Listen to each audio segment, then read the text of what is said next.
préparer un petit peu à la suite. C'est donc par rapport à l'enlèvement de l'Église, mythe ou réalité. Alors je sais que c'est un sujet très dangereux, très épineux, parce que on en parle beaucoup sur les réseaux sociaux. Vous verrez beaucoup de pasteurs, de serviteurs de Dieu qui parlent de l'enlèvement de l'Église. Et puis certains sont d'accord, d'autres ne sont pas d'accord sur la façon dont ça va se passer, quand ça va se passer, à quel moment, etc. Bon, alors je crois qu'il faut garder la tête froide devant tout ça, ne pas trop prêter attention à ce que les uns ou les autres peuvent dire, qui peut être intéressant d'ailleurs, hein. Mais je pense qu'il faut vraiment nous baser sur les Écritures, sur ce que dit la parole de Dieu, parce qu'il n'y a que la parole de Dieu qui soit digne de foi. Et bien que, et nous verrons, il y ait quand même parfois des zones d'ombre dans la parole de Dieu, parce que Dieu souvent ménage un peu le suspense, hein. Il ne dit pas forcément tout. Il faut savoir lire entre les lignes parfois, mais avec le Saint-Esprit, on peut tout de même, avec un peu de discernement, essayer de comprendre en gros de quoi il s'agit, même sans rentrer forcément dans les détails. Vous m'excuserez, mais ma caméra ne fonctionne pas. Alors vous n'aurez pas le plaisir de voir mon visage ce soir, et d'ailleurs c'est tant mieux parce que je ne me porte pas très bien. Alors, notre monde est bizarre, hein, vous l'avez remarqué. Le monde, il est bizarre, il est en train de marcher finalement à grands pas sa destination finale. Alors, si l'on doit parler ce soir de cet événement, pas que brièvement, mais quelque chose qui a été relaté dans les médias il n'y a pas si longtemps, c'est l'affaire de quelques jours, je crois, et j'avais relayé un peu l'information à quelques-unes de mes connaissances. Et cet événement, dont je vais un peu vous tracer les grandes lignes, nous montre qu'en fait le temps de l'Antéchrist n'est pas bien loin. Il n'est pas bien loin. Il n'est pas à perte de vue à des milliards d'années, de kilomètres, non, il est beaucoup plus près qu'on ne le croit. Alors, cet événement, c'est celui-ci. Il s'agit de l'inauguration d'un temple qui regroupe à la fois les trois religions monothéistes, c'est-à-dire le christianisme, le judaïsme et l'islam. Alors quand je dis monothéiste, bon, c'est peut-être un peu exagéré, c'est vrai que bon, les musulmans vous diront qu'ils croient au même Dieu que les juifs et que les chrétiens. Bon, ça c'est une autre affaire. Ils ont le droit de le dire s'ils le veulent. En tout cas, ce centre, c'est un centre finalement interconfessionnel, comme on le dit, et qui se trouve dans la ville d'Abu Dhabi. Abu Dhabi, donc dans les Émirats arabes. Et ce lieu s'appelle la maison de la famille abrahamique. Vous avez bien entendu, la maison de la famille abrahamique, qui sera donc composée d'une mosquée, d'une synagogue et d'une église. Et donc ce projet a vu le jour grâce à l'initiative notamment du pape François, hein, que l'on connaît pour être un ardent défenseur de l'écuménisme religieux, ainsi que du président des Émirats arabes, qui était un certain M. Mohamed Ben Zayed. Le tout étant soutenu d'une façon relativement active par l'administration Trump, enfin en son temps, et de son gendre Jared Kushner. J'aurai peut-être l'occasion de reparler un autre jour, qui est un personnage assez singulier. Alors le but de quoi? Le but de ce centre multiconfessionnel, eh bien, c'est de soi-disant créer un lien basé sur la fraternité et l'humanisme. Vous avez bien entendu, fraternité, c'est très beau, c'est un joli mot, et l'humanisme. L'humanisme, c'est déjà un bien moins joli mot quand il s'agit de choses spirituelles, parce qu'il y a, évidemment, il y a la connotation humaine, humaniste. Alors, on sait bien que ce qui est humain n'est pas forcément d'origine divine. Alors, ce consortium, si on peut dire, cette construction, enfin cette édification, eh bien, repose en fait sur le principe même de la nouvelle religion mondiale, qui sera celle de l'Antéchrist et du faux prophète, tel que nous décrit Apocalypse chapitre 13, que bien sûr vous connaissez par cœur. Mais précédemment, donc à l'inauguration de ce centre religieux, il y a déjà eu par le passé, mais pas un passé très très lointain, ça remonte à 2020 exactement, les accords d'Abraham.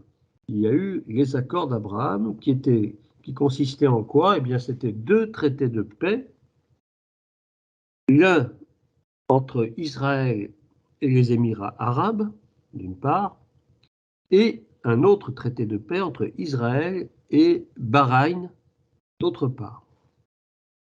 Et ces accords ont été signés à la Maison-Blanche, à Washington, respectivement les 15 septembre et 20 décembre 2020. Donc vous voyez, ça remonte à pas très longtemps. La presse en avait parlé, mais évidemment, le Figaro n'en a pas parlé, Le Monde n'en a pas parlé, BFM TV n'en a pas parlé, et tout ce que vous pouvez connaître comme médias alignés, ce qu'on appelle mainstream en anglais, n'en ont pas parlé, ça va de soi.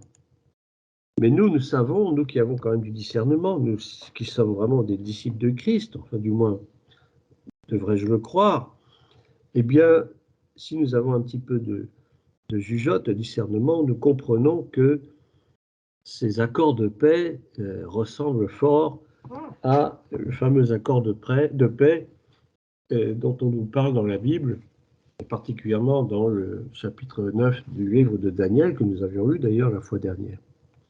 Le but de ces accords, eh bien, c'est d'instaurer à moyen terme un dialogue interreligieux, vous voyez encore le mot interreligieux, et interculturel même, entre les trois religions dites abrahamiques, n'est-ce pas? Parce que nous descendons tous d'Abraham, hein.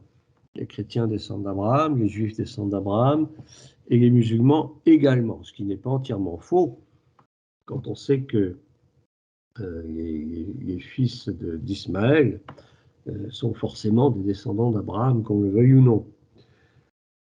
Et bien sûr, la religion chrétienne, enfin le mot religion, je n'aime pas trop l'employer, mais enfin, en tout cas, la foi chrétienne est basée évidemment sur la Bible et notamment sur le personnage d'Abraham, qui est le père de la foi, c'est vrai. On ne peut pas vraiment s'empêcher de voir dans ces accords ce que la Bible donc nous annonce dans Daniel 9, 27, je l'ai dit, ainsi que dans le livre d'Apocalypse, une fausse paix en réalité avec Israël, que l'Antéchrist s'empressera ensuite de renier au milieu des fameuses 7 années de la tribulation dont nous avons parlé la fois dernière, qui est là donc 70e semaine de Daniel qui n'est pas encore présente.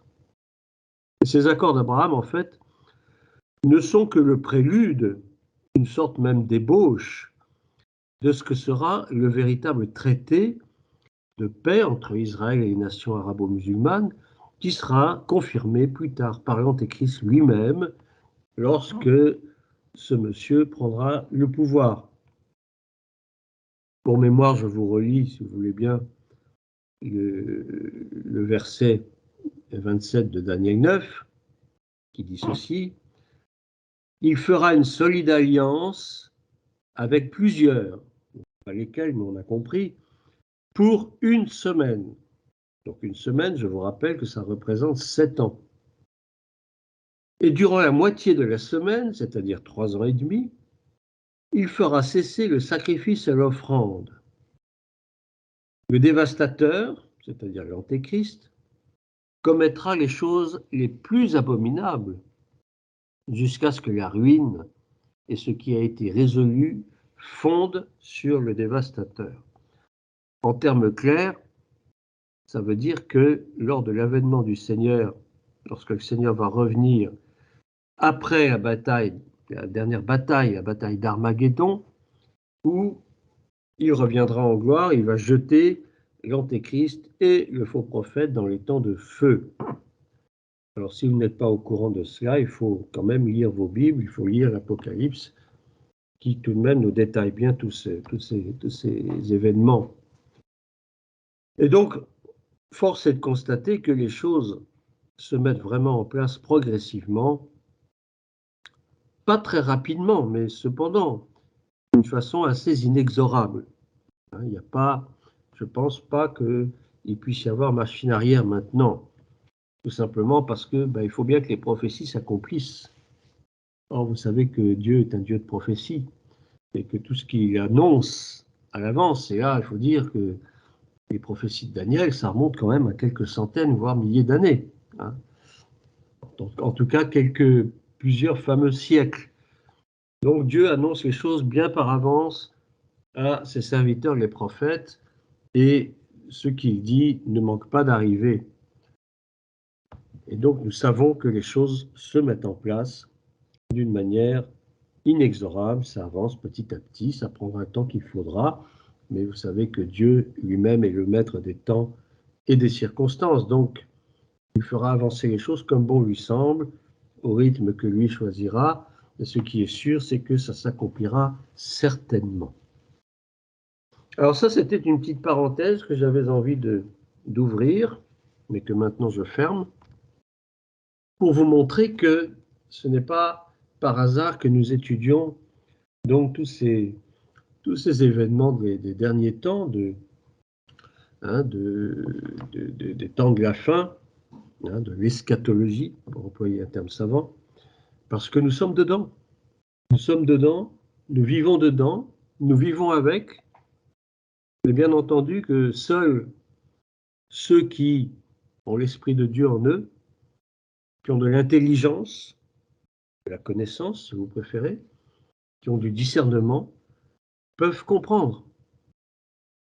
Ceci étant, même je dirais les non-chrétiens, même ceux qu'on appelle les païens, les gens du monde, si vous préférez, ont tout de même une certaine conscience de ce qui se passe. Il ne faut pas non plus penser que ce sont des idiots qui ne comprennent rien à rien, que parce qu'ils ne sont pas chrétiens, tout ça, ça leur est totalement étranger, c'est faux. C'est faux, même beaucoup ont lu la Bible, lisent la Bible, même les francs-maçons lisent la Bible, figurez-vous. Et les francs-maçons savent pertinemment bien tout ce qui va se passer, ils sont parfaitement au courant. Mais vous savez, comme leur tactique, c'est de feindre. Leur tactique, c'est de faire croire que. C'est une tactique très subtile, c'est la tactique de Satan lui-même de toute façon. Mais ils savent très bien que les choses vont se passer et ils essayent même de devancer les événements, ils essayent même de devancer leur propre agenda hein, pour essayer, si possible, rester en vie pour que ces choses puissent s'accomplir de leur vivant, qu'ils puissent en jouir et qu'ils puissent dire que voilà ce que nous avions prévu, nous avons réussi à l'accomplir. Le problème, c'est que ces gens ne sont pas Dieu et que de toute façon, nous savons bien que le Seigneur va leur damer le pion. Alors revenons maintenant, après cette longue parenthèse, à notre sujet de l'enlèvement de l'Église. Donc, comme je le disais en préambule, c'est un sujet délicat, très controversé, très débattu, et qui peut même susciter beaucoup d'opposition. Alors, est-ce que c'est une doctrine? Est-ce que c'est un mythe? Est-ce que c'est une fable? On peut se poser la question. Et je peux vous dire que beaucoup de chrétiens ne croient pas à l'enlèvement. Beaucoup de chrétiens ignorent, ou même veulent ignorer. Ils l'ignorent soit parce qu'ils n'en ont pas entendu parler, parce que dans leurs églises, leur pasteur n'en a peut-être jamais parlé, soit parce qu'ils pensent effectivement que c'est un mythe, voire des suppositions, des hypothèses, des fables, des histoires à dormir debout, voire même une fausse doctrine. Mais cependant, si vous lisez bien vos Bibles, eh bien, la Bible en parle de l'enlèvement. C'est vrai, d'une manière relativement cachée, mais aussi parfois de manière ouverte, hein, selon les textes, et nous allons en étudier quelques-uns, bien sûr. Il y a aussi des allusions ou des allégories, on pourrait dire. Exemple, l'histoire de Noé et de son bateau, de son arche, qui est une préfiguration à la fois du baptême, n'est-ce pas? Mais c'est aussi une préfiguration de l'enlèvement, quelque part. En effet, parce que quand on considère ce personnage de Noé, que la Bible appelle le prédicateur de la justice, tel que la Bible nous le décrit, eh bien on comprend que lui et sa famille, c'est-à-dire 8 personnes en tout, représentent finalement l'Église. L'Église qui est mise à part dans un monde turbulent, cruel, entièrement embourbé dans le péché, mais que Dieu a voulu préserver et mettre à part pour une mission très particulière. Et vous remarquerez, lorsque vous lisez ce passage de Genèse, après le déluge, Dieu a fait les mêmes recommandations qu'il avait faites à Adam et à Ève, de se multiplier, de remplir la terre et de l'assujettir. C'était une deuxième chance, si l'on peut dire, qui était offerte. Finalement, Noé, c'est quelque part le second Adam. Et donc, le monde repart après ce lavage en règle, ce nettoyage en règle, cette désinfection en règle du péché. Et on peut véritablement, je pense, parler d'enlèvement, bien qu'il ne s'agisse pas d'un enlèvement stricto sensu, bien sûr, puisque Noé et son bateau n'ont pas été enlevés au ciel. Ça aurait été assez extraordinaire. Mais il n'empêche qu'ils ont été mis à l'écart, qu'ils ont été protégés d'une calamité qui a tout anéanti sur son passage. Jésus lui-même, dans le Nouveau Testament, fait allusion à un enlèvement dans le chapitre 24 de Matthieu, entre les versets 40 et 42 que je vous lis. Il ne parle pas d'enlèvement, certes, il parle de l'avènement du Fils de l'homme. Et nous allons voir justement un peu en détail la différence qu'il y a entre les deux. En attendant, je vous lis donc Matthieu 24, versets 40 à 42, c'est Jésus qui parle. Alors, de 2 hommes qui seront dans un champ, l'un sera pris et l'autre laissé. De 2 femmes qui moudront à la meule, l'une sera prise et l'autre laissée. Veillez donc, puisque vous ne savez pas quel jour votre Seigneur viendra. Là, on ne peut pas ne pas être, j'allais dire, ne pas comprendre ce que Jésus veut dire par là. De 2 hommes qui seront dans un champ, l'un sera pris et l'autre laissé. Il n'a pas dit que l'un va mourir et que l'autre va rester. Non, ce n'est pas ça dont il s'agit. Il dit sera pris. Et on retrouve cette notion d'être pris dans un autre passage de la Bible, cette fois-ci dans l'Ancien Testament. Alors j'ai commencé par le Nouveau, je continue par l'Ancien, mais peu importe. Les 2 fameux personnages de la Bible de l'Ancien Testament qui ont eux aussi subi un enlèvement, nous avons Enoch, dans chapitre 3 de Genèse, chapitre 5 de Genèse, pardon, et bien sûr le prophète Élie, hein, dans 2 Rois, chapitre 2. Ces 2 personnages ne sont pas passés par la mort physique. Je vous lis d'abord Genèse 5, versets 22 à 24, qui nous raconte l'histoire d'Enoch. Alors, je ne vous lis pas toute la généalogie de Genèse 5, c'est beaucoup trop long, bien sûr, mais nous arrivons finalement à ce personnage qui s'appelle Enoch, qui est fils de Jéred. Voilà, bon, enfin, je ne vous lis pas une généalogie, je lis à partir du verset 22 simplement. Enoch, après la naissance de Methushélah, donc il a donné naissance à un fils qui s'appelle Methushélah, marcha avec Dieu 300 ans. Et à l'époque, on vivait assez vieux. Il engendra des fils et des filles. Tous les jours d'Enoch furent de 365 ans. C'est curieux. 365, comme une année. Enoch marcha avec Dieu, puis il ne fut plus, parce que Dieu le prit. Vous voyez, Dieu le prit. Exactement lorsque Jésus parle de deux femmes, l'une sera prise et l'autre laissée. Il a été pris. Mais si Enoch était mort, si Enoch était décédé, le texte n'aurait pas dit que Dieu l'avait pris. Il aurait tout simplement dit, mais comme pour les autres, puis il mourut.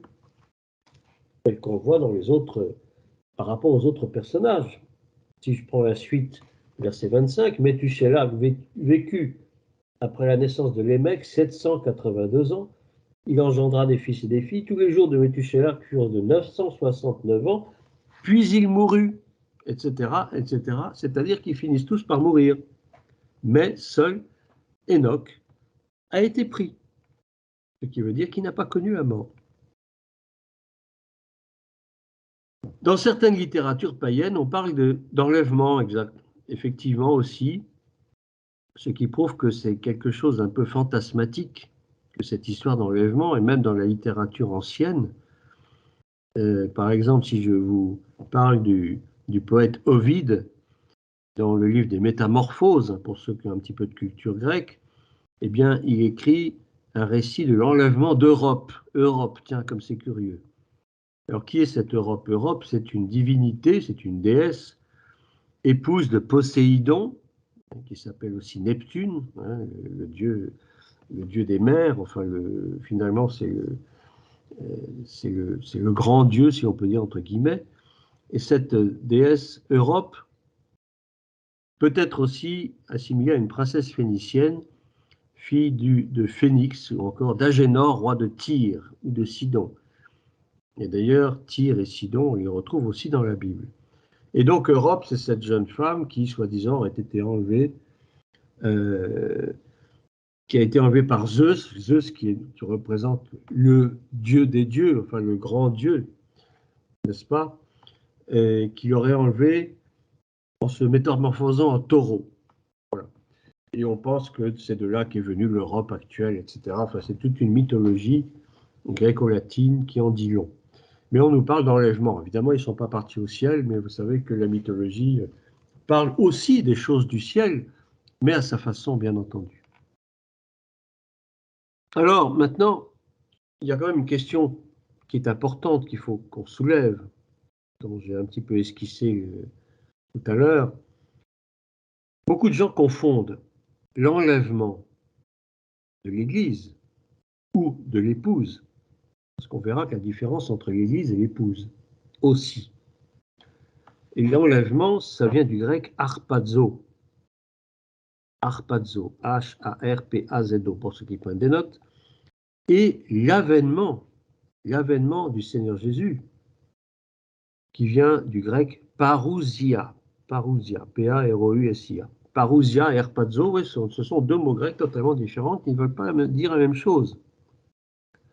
Et c'est vrai qu'il est parfois difficile de déterminer auquel des deux événements un verset d'Écriture fait référence. Jésus lui-même parle de l'avènement du Fils de l'homme. Et pourtant, dans le même passage, il va nous parler de l'un qui sera pris et l'autre qui sera laissé. Donc, on peut dire qu'il y a une certaine confusion entre les deux termes. Et évidemment, il faut quand même distinguer un petit peu les deux choses. En fait, l'enlèvement, eh bien, c'est en fait le retour quelque part de Jésus-Christ pour enlever, c'est-à-dire faire partir vers lui, vers le ciel, son Église, et plus précisément son épouse, c'est-à-dire pas toute l'Église, l'épouse, c'est-à-dire ceux qui sont les véritables rachetés, ceux qui marchent dans la sanctification, ceux qui ne font pas de compromis avec la vérité. C'est pas toute l'Église, c'est l'épouse seule. Alors notre problème, c'est de faire partie de l'épouse, voilà. Mais comme la semaine prochaine, nous allons, si Dieu veut, qu'on continue ce sujet, je parlerai un peu plus précisément de ce que nous devons faire pour nous préparer à l'enlèvement, justement. Mais aujourd'hui, donne un petit peu des grands coups de pinceau sur la chose. Donc, il va venir enlever, harpazo, son épouse, c'est-à-dire les vrais croyants en Christ. Il va les retirer de la terre pour les emmener vers lui. Mais il ne va pas descendre lui-même sur la terre. Non, il va rester sur les nuées, à une certaine hauteur. Et cet événement, on en parle évidemment dans la Bible. Il y a deux passages très importants, que nous détaillerons d'ailleurs, qui parlent d'une façon claire de l'enlèvement. Ce sont les deux, pratiquement les deux seuls. Nous avons 1 Thessaloniciens 4, versets 13 à 18, 1 Thessaloniciens 4, versets 13 et 18, et 1 Corinthiens 15, versets 50 à 54. Et nous y lirons tout à l'heure en détail.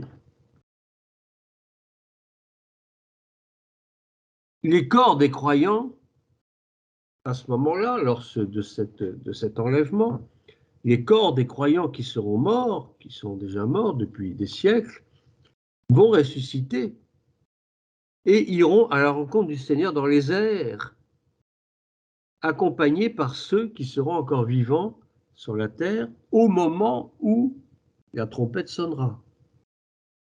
On verra de quelle trompette il s'agit. Et cela se fera en un instant, et la Bible nous dit même en un clin d'œil. En un clin d'œil, vous savez, c'est rapide, hein, c'est peut-être un quarantième de seconde, je ne sais pas, c'est extrêmement rapide. Tandis que le retour de Christ sur terre, l'avènement, eh bien, ce sera à une autre période. Ce sera après. Et son retour sera pour vaincre l'antéchrist et le faux prophète, détruire le mal sur terre et établir son royaume millénaire, le millénium. Et cet événement nous est donné en Apocalypse 19, versets 11 à 16. Apocalypse 19, versets 11 à 16. Si vous voulez bien que nous le lisions. Apocalypse 19, versets 11 à 16. Puis je vis le ciel ouvert, et voici parut un cheval blanc. Celui qui le montait s'appelle Fidèle et Véritable, et il juge et combat avec justice. Ses yeux étaient comme une flamme de feu. Sur sa tête étaient plusieurs diadèmes. Il avait un nom écrit que personne ne connaît si ce n'est lui-même. Il était revêtu d'un vêtement teint de sang. Son nom est la parole de Dieu. On a tout de suite compris de qui il s'agit. Évidemment, il s'agit de Christ lui-même. Les armées qui sont dans le ciel le suivaient sur des chevaux blancs, revêtus d'un fin lin blanc pur. Voilà. Donc ça, c'est l'avènement. La seconde venue, la parousia. Christ reviendra en gloire pour juger le monde, pour jeter le faux prophète et l'antéchrist dans les temps de feu et de soufre, et nous serons à ses côtés, si nous avons été enlevés, bien sûr. Donc voici les principales différences entre l'enlèvement et le retour de Christ, celui qu'on appelle l'avènement. Premièrement, lors de l'enlèvement, les croyants rencontreront le Seigneur dans les airs, comme nous venons de le dire. Par contre, au retour de Christ, lors de l'avènement, la parousia, ils reviendront sur terre pour régner avec lui. Voilà. Deuxième différence, le retour de Christ aura lieu après la grande tribulation, bien sûr, tandis que l'enlèvement aura, alors là je mets ça en italique ou entre guillemets, aurait, je dirais plutôt, aurait lieu soit avant, soit pendant la tribulation. Alors, si vous permettez, je ne me prononcerai pas là-dessus. Les avis divergent. Mais ce qui est sûr, c'est que l'enlèvement de l'Église aura lieu avant la parousia. Ça, c'est certain. Et donc, nous avons 1 Thessaloniciens 5, verset 9 et Apocalypse 3, verset 10. Troisième différence. Lors de l'enlèvement, les croyants seront enlevés de la terre pour connaître la délivrance finale de la vie de péché de la vie charnelle sur terre, tandis que lors du retour de Christ, les incroyants eux-mêmes, eh bien, ils seront jugés. Ils seront jugés, Matthieu 24, versets 40 à 41. Quatrièmement, l'enlèvement sera rapide et presque secret, 1 Corinthiens 15, versets 50-54, tandis que le retour de Christ sera visible de tous. Apocalypse 1, verset 7 et Matthieu 24, versets 29 à 30. Cinquièmement, le retour de Christ, donc l'avènement, n'aura lieu qu'après que d'autres événements de la fin des temps se soient passés. Ce n'est pas pour aujourd'hui, ni pour demain. D'abord parce que l'Église n'a pas été enlevée. Et puis ensuite, il y a des choses qui doivent se passer avant. Notamment une grande guerre contre Israël avec plusieurs nations dont on va parler tout à l'heure.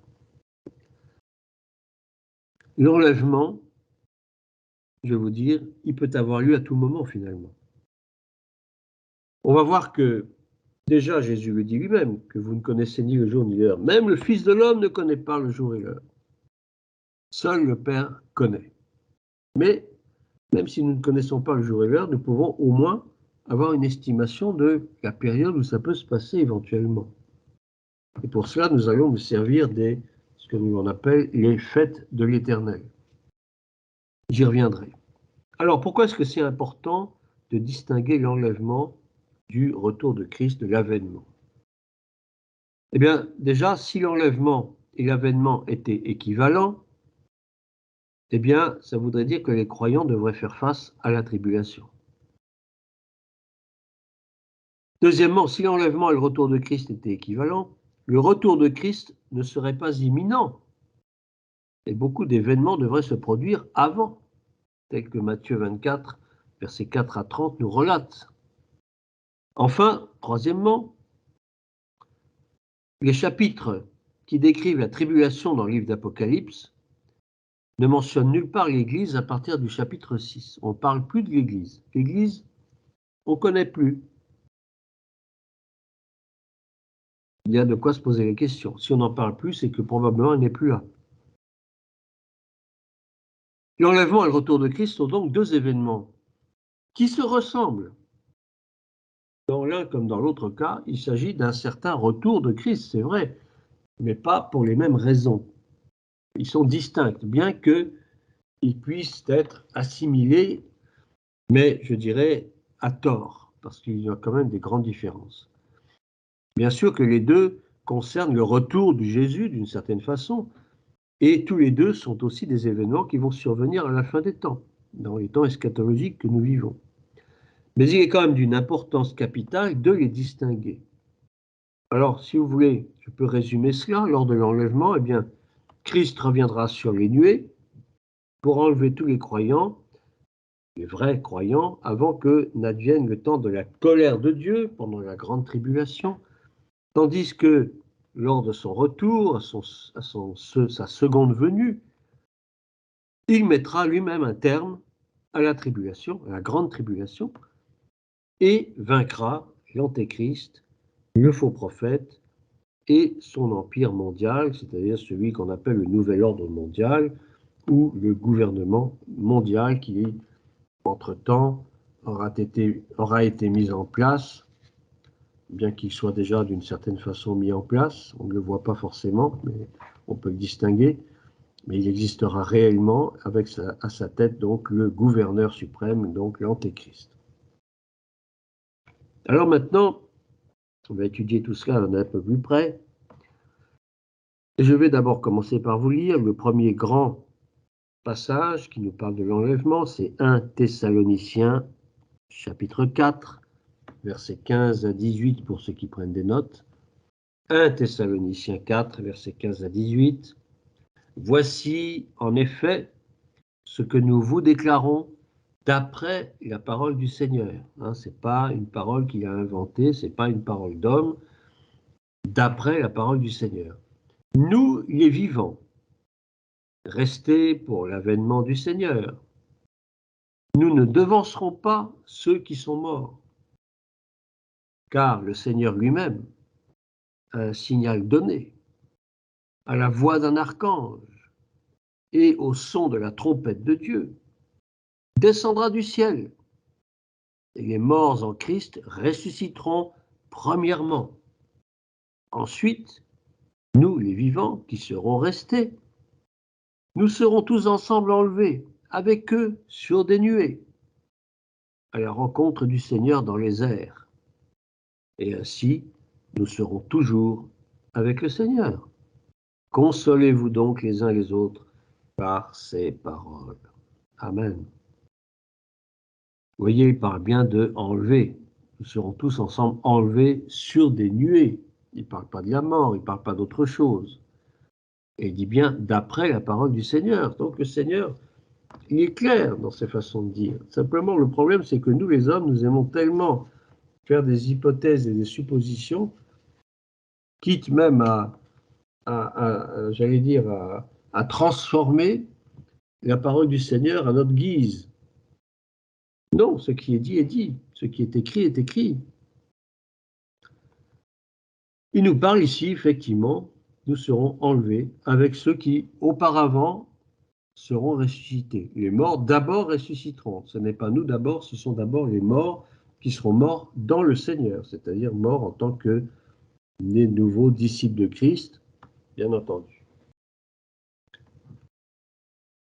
Même si le mot enlèvement n'existe pas véritablement dans la Bible, mais le verbe enlever existe bien, la preuve. Il s'agit donc bien d'un enlèvement physique, c'est-à-dire un départ instantané, extrêmement rapide, plus rapide même que la vitesse de la lumière, juste après que leur corps mortel, leur corps corruptible actuel, aura été subitement transformé en un clin d'œil dans un corps glorieux, dans un corps incorruptible.